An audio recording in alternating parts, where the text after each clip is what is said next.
All right. Hey, Crystal, thanks for coming on Be My Bright Muse today. Hey, I'm happy to be here. Thank you, Suzanne. Yeah. So the reason I wanted to choose you, you are a bright muse in the world because I think a lot of people can relate to having doubts of your faith of origin. And sometimes that can be really lonely and you feel like you might be alone in those doubts. And so I love that you are willing to be vulnerable and speak on that. I'm excited to be here. I honor this sacred space and really respect your time here. Okay, so let's talk a little bit. Let's go quickly into your background and upbringing, where you're from, siblings, maybe the religion that you were brought up in, if you wanted to say that, and how that affected you. Okay. Yeah, so I was raised Mormon, and actually had a really turbulent childhood in a lot of ways. My parents had a really messy divorce when I was 9. Unfortunately, the fighting in court and the feelings of hatred really just tainted all of my brothers and I growing up. And, still at this point as adults, we're really still trying to put our family back together, reconnect in different ways. As a child, I actually really clung to Mormonism. It was my community. It was my safe place. Mm-hmm. And like my young women's leaders and those, those are what you have from age 12 to 18. I mean, those were... I moved in with my dad and stepmom when I was 12. My mom remarried a man who was really abusive. I now have a half sister who's 18 and just trying to put her life together after her own and connecting with us. And it's a lot there. But anyway, so actually as growing up, being Mormon was really good for me. It was it's where I made most of my friends. It was a place to be, things going on, those kinds of things. It was really good for me that way. Being a teenager was really tough. The way that I have 3 kids now, and the way that I parent them is pretty much like 90% from me parenting them from what I needed. Girl, you're having to start from scratch. My hat's off to you. So everything out and just what did I need? What did I want just from a parent? Wow. Anyway, so that's not surprising then that when I turned 18, I went to a small liberal arts, 95% LDS college in Virginia. Huh. Yeah. I didn't know. Wow, I didn't know all those terms could go together. Yep.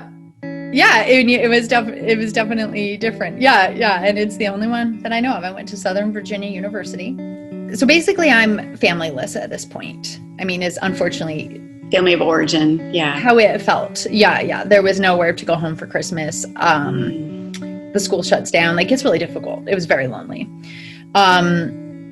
And I would get my little brother. I had 2 little brothers that were still at home, and every once in a while, out of the blue moon, I'd get a phone call from them, and I would drop everything I was doing and just talk to them. Yeah.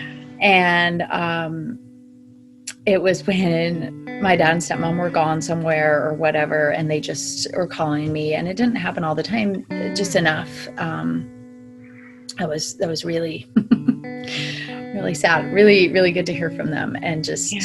I mean, those relationships were essentially just ripped away. I don't know what else to call them, to the point that we're still, healing them now over the past few years. They were ripped away after you went to college? Yeah. Even though you went to an mostly LDS school?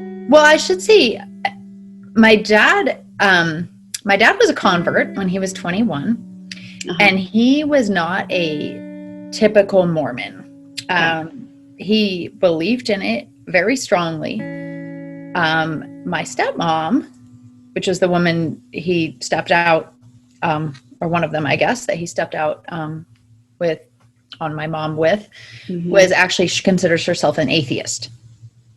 So that actually brought in a lot of tension growing up. So I got a lot of hatred about being Mormon from her, a lot of tension about when I would want to go to things, etc. So she didn't. Like, how much can you throw at a kid? Yeah, it's a lot. It's a lot. So at this point, I need belonging. I need somewhere to belong. Okay. And I was purposely trying to not date, just kind of like figure things out. Wow. But at the same time, there's this, you can date. You can start dating when you're 16. But of course, no sex before marriage. Right. No living together, all of that stuff. So I met this, he was a return missionary, and I wouldn't admit that we were dating, but we were spending a lot of time together. Again, this was a really vulnerable time for me. Yeah. And I'll just fast forward, like, we got married 10 months later. How old? 19. I was barely 19. Oh, baby. I turned 19 in April and we got married in June. Yeah. We were married for 12 years. We waited 3 years to have kids, which was unusual, but I was a little bit breaking the mold, such a rebel that I wanted a career. And I was almost valedictorian in high school. Like, I straight A student. I graduated college in 3 years because I had a year of college credit from high school. Like, it was my jam. Yeah. It was my escape. And it was just something that came really naturally to me. My husband at the time, I don't know how long we'd been married, less than a year. And we had been at church and they were talking about how important it is to have kids and whatever. And he came to me after and he's like, I guess we should probably start our family. Is it Mormon church? You say church? Yeah. Okay. Yeah, Mormon church. Yes. I just bawled. Yeah. Just cried. You weren't ready. Yeah. No, and I'm not sure I was ready at 21. I was, It's still so young. It's still pretty young. Yep. And, what point did you decide this faith wasn't for you anymore? Okay. So, actually, we left Mormonism together. There were lots of ups and downs, and I will say that during the time we were married, money was always a struggle. Because once we started having kids, and this is often the case, no matter what religion, like, it's just... They're not free. Yeah, and then add the Mormonism on top of it. Like, I really was like, this is what I need to be doing. I need to be here with these kids. I need to be taking care of them. So I did jobs here and there. I did taxes because it was seasonal, which is ironically still the field I'm in, but I just could never commit to something full time. It was always very here and there, and it was very stressful because I felt like I was trying to wear a million hats, and there was a lot of guilt. But again, I feel like these are common themes just as mothers, no matter what.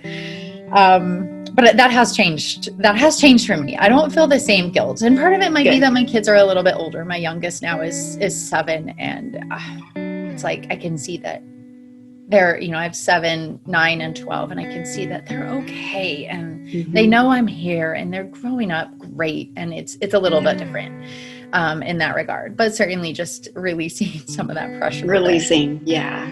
Good word. Yeah. So anyway, so that added some tension to our marriage for sure because, my kid's dad just really had a hard time figuring out what he wanted to do. And again, so young. He was 22 when we got married, and then 25 when our first baby was born. And he was a lot of pressure for him too to figure out what he wanted to do and be able to make an income, especially if I was trying to stay home. And so I just feel like that was like a common thread through our whole marriage, at least for me, is there was a lot of, I felt let down by his ability to provide a lot. Even as I can see his side of that as well. Especially when you had worked so hard and had goals to do that part yourself. And that I tell me if I'm wrong, I just imagine seeing someone else taking that role when that's what you wanted to do. Taking that role, but then not struggling. Doing it well. Yeah. Trying to take that role on, but not really feeling suited to that role. So often I kind of wanted to be like, here, hold her, be right back. Like, yeah. And it's what I feel like sometimes, really kind of fundamental religion, because most of them I can safely say they're patriarchal based. Yes, that's a word. Yeah, it is. Patriarchal based, and it's really hard because I feel like we're pushed to fit those boxes. Yeah, wife does this, husband does this, and if it's not 100%. Naturally who you are, like, you know, maybe your husband wanted to do what you were doing, or vice versa, but wasn't an option. That's got to be really hard. So what led you guys? What was the path to saying we're going to not be in this faith anymore? Yeah. He finally had this job that could, you know, be a pretty decent living. And at this point, I've settled into being able to do some things on the side, part-time, whatever. And he was traveling. It involved him traveling and doing training, and he would come home every other weekend. And we were homeschooling at the time. So that was a lot for me. I was very, very busy. He, on the other hand, had a lot of free time. So this is something I just want to kind of touch on because it's a really big problem within at least Mormonism. I can't speak to other religions, but I don't want to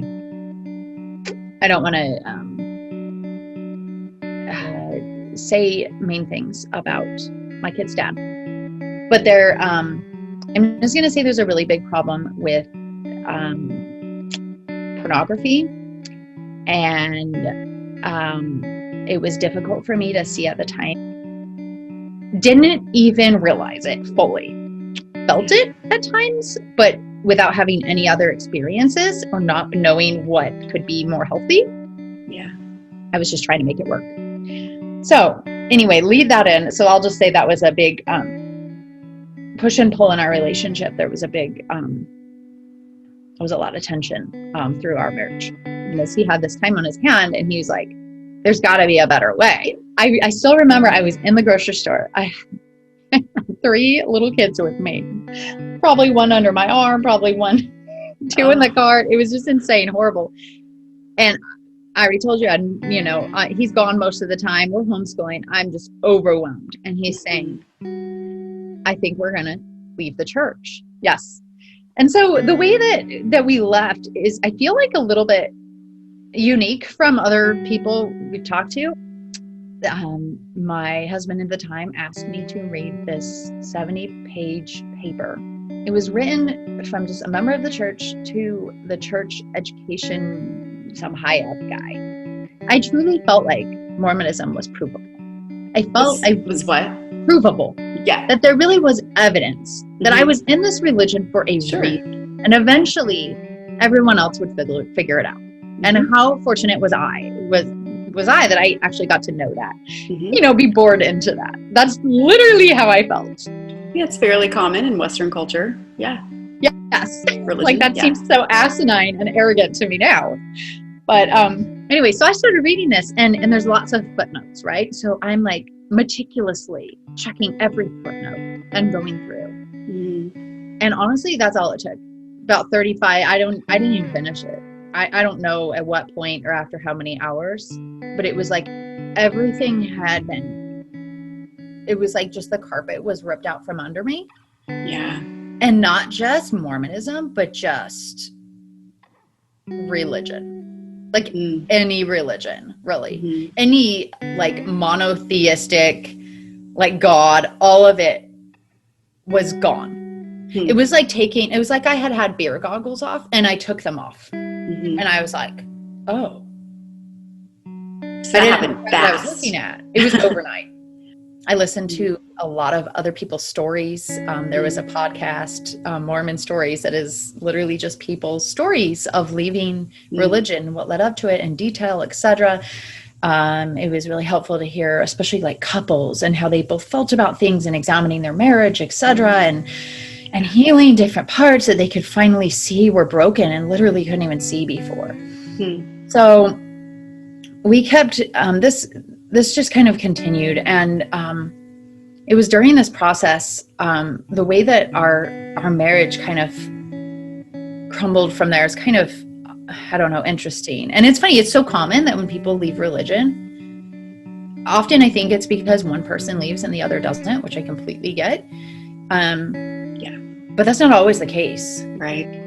There were so many, countless conversations with my husband at the time, sometimes all night, blah, blah. Basically, I needed to find a way, and I was able to do that ultimately through a counselor, to give myself permission to leave. Because the commitment and the doctrination of for time and all eternity, and if you leave, you're failing, and you're failing your kids, and all of these things. Wow, so much fear. I could not. I didn't know how, like, I didn't feel like I was worth it, that I was enough reason, just me, myself, and my mental health and what I needed in my life.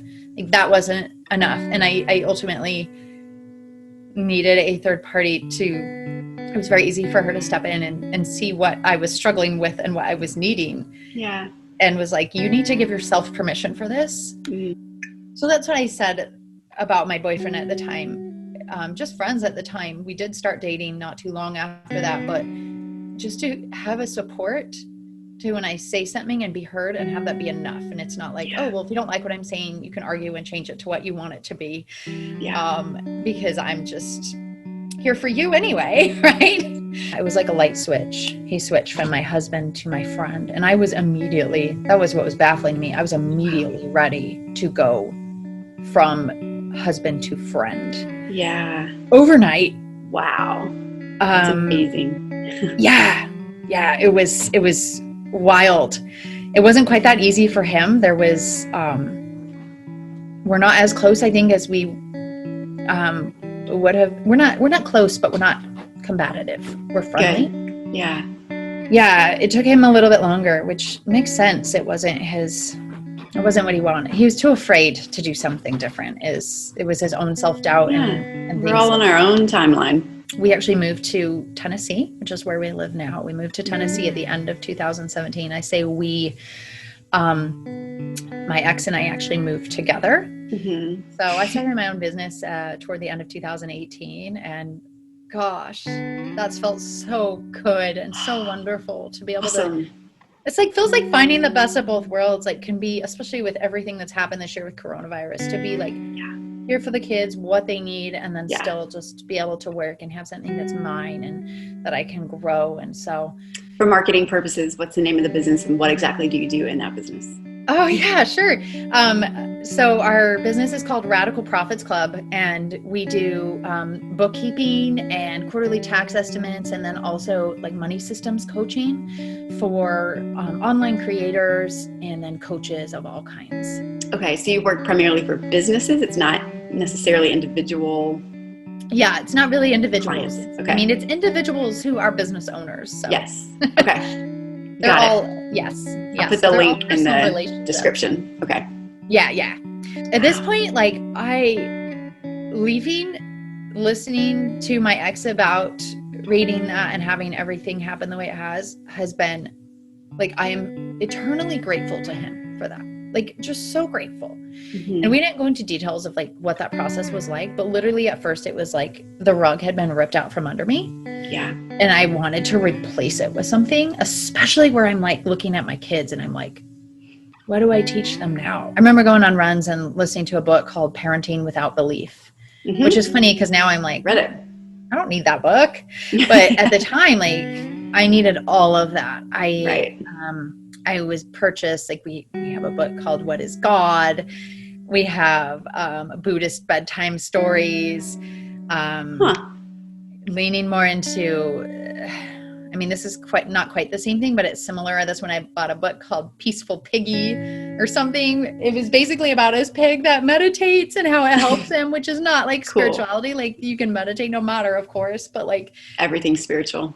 Yeah. And so at this point, I would say I'm very happy not knowing. And I'm very comfortable with the fact that nobody actually does know. I mean, to me, being atheist and saying there's nothing is just as asinine and arrogant as saying there's definitely one God. Mm-hmm. Like, I'm really loving just exploring and being open-minded, and just like the meaning in my life has changed from before. It was always about the future. It was always about the next life. It was always about trying to live this certain way. Mm-hmm. And it's been so wonderful to learn. I got this tattoo, which is very not Mormon. Actually, my boyfriend and I got, it's interesting. They kind of they do coordinate. He has the bow. So it has so much more meaning for me too, because this is my intuition, Mm-hmm. which I learned to listen to for the first time when I decided to leave my husband and start a new life, and continue to tune into that voice. Yeah. That's the only time I miss that, like, get emotional, is it's like literally not thought that I have answers inside of me. They always came from somewhere else. Mm-hmm. That's literally this intuition inside of me has what has created the life that I have now, and the happiness that I have now. And those answers are there for us. Yeah. They are, like, we know what we need. And I feel like so often, especially in religion, we don't give ourselves that credit or take time to tune in. Even when we're praying, it's going outward. We're waiting for answers from somewhere else. Mm-hmm. So that's good. You're making me emotional too, which is great. You should be. This is big. Wow. I'm just so happy now. I'm so happy to not feel like I'm living in a box. Mm-hmm. You're not being you. You're not being who you were designed to be. Yeah. And it's taken a lot to bust out of that. Mm-hmm. We didn't even go into as far as like the process of, I honestly feel like a lot of processing happened. It happened before too, but it continued to happen as I got divorced. Mm-hmm. Because it was then that I had to openly disappoint my in-laws, which were always a really tense relationship for me. I had to let my mom see that I'm not this perfect daughter she thought I was. And even to this day, like, our relationship is different forever. And it makes me sad. And yet it's not about me. It's about her. And we can only be as close as she's able to accept who I am and be okay with it. And there's things that we just don't talk about anymore. And yeah. Wow, you have really, I know you're not dead. There's always more to learn, so more to grow, but every day. It sounds like you've really hit some fundamental truths that you can live out, or fundamental beliefs. I don't know what to call it. Truth sounds so concrete, but not concrete. But just some foundational constructs in your life that, like, a big one is just, there's no guarantees. All we have is this moment. And to live that way in all the ways that it means, in every minute, like not to put pressure, like, not like the thing like where people say, oh, enjoy every minute of motherhood, not like that, but just like, if you're not doing what you love, if you're not loving your life, like, change it. Right. Change it now. Yeah. Do it intentionally. Don't just, when you don't do it intentionally, I feel like that's when you destroy things, when it's not intentional, but you're miserable, but you're just, going about unintentionally destroying things. Right. Yeah. Not like that. I mean, sometimes it takes time. Absolutely. But just before, it was always through the lens of, you have forever. If it's not in this life, if you're not happy here, it's okay. You will be in the next life. And that's literally the lens versus, but it's my job to make myself happy today. Yeah. Because that's all I have. Yeah. Wow. Well, I'm going to give a quick disclaimer at the end of this to say,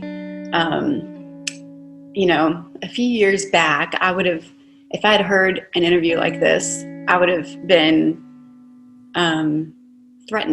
feeling threatened, because I would have felt, like, oh, you're telling me that what I'm doing is wrong when you're not saying that. And so I just want to give that to people. This isn't about, the main story is not about whether and what religion you're in or not in. The point is being humble and honest with yourself, and, tapping in. I'm with you. I tend to be a little bit more spiritual these days, but tapping into, just that goddess-like, power that is in you and all around, and no matter what you're in and what you're doing. So, absolutely, and acceptance and love for others. That can never be overstated. Like religion aside, I think it totally needs to be religion aside. Mm-hmm. Yeah, it starts here. My embracing this. Yeah. And loving and having grace before it can ever really, truly go out. So. Yeah.